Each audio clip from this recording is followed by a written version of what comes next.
much for doing one of my love story interviews. I really appreciate it. Well, thanks for having us. Absolutely. Can you tell us where you're Skyping in from?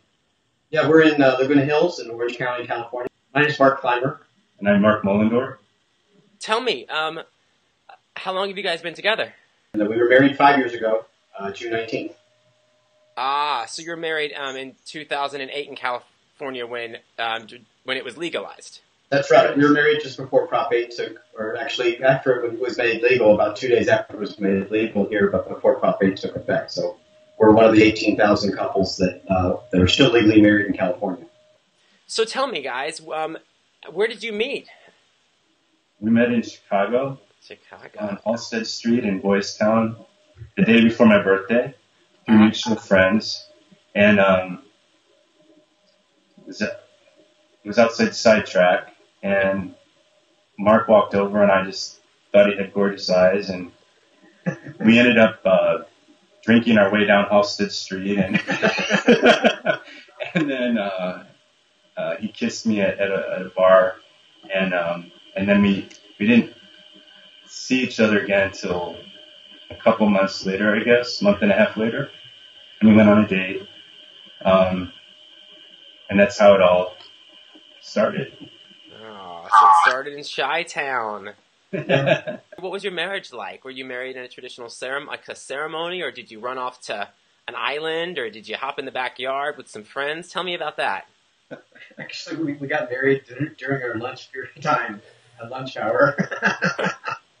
A good friend of ours actually worked with Marc as a minister, and he and some friends came from work, and we went and got our license, and we went to a park near our house and got married in the park. Aww. And then we went back to work. There you go. I always like to know, were both of you out to your friends or family when you met? Yes. Well, not you. Well, I wasn't out to my parents, no. Okay, But so my siblings and everyone else I worked with, yeah. now, have you had a chance to come out to your parents? Oh, I did. Yeah, after Marc and I got together, and that was really the catalyst actually for me to come out to them and say, look, this is who I am. This is my partner. I want to be with him. We met, spent time with my parents after that. Went on a cruise with them for their 50th anniversary. All my family, the entire family, they accepted Marc as my partner in life, and so that was very, very special to me. I need to say that my parents are not supportive of me at all. Okay. I came out a long time ago. I was in my early 20s. And my mom spent many years sending me how to cure myself. Mm-hmm. Exodus. She went to Exodus and met with people and wanted me to go see these therapists who could change me. So they've only seen Marc once at my sister's wedding, and that's it. And I rarely see them or talk to them, actually. Yes, but did you read this past week the apology from the president of the Exodus? Have you forwarded that to your mother? No, I haven't, because I kind of let it go. Right.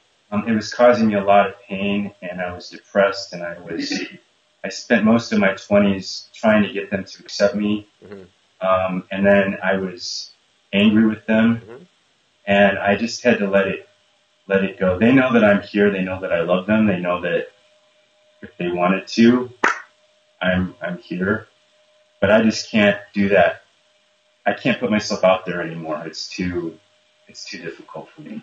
Hopefully, you've maybe found some new family. As I say, we get to make our family as grown-ups.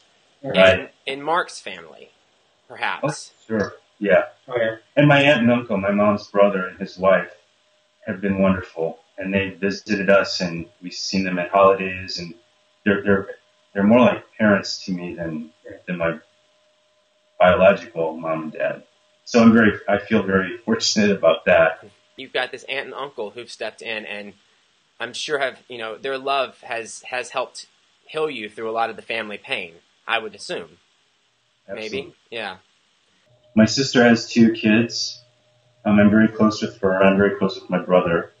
We're uncles Marc and Marc, and I don't think it registers which I think is the way it should be. Mm-hmm. My oldest brother's son once was teased in class because he was talking about his Uncle Mark and his partner.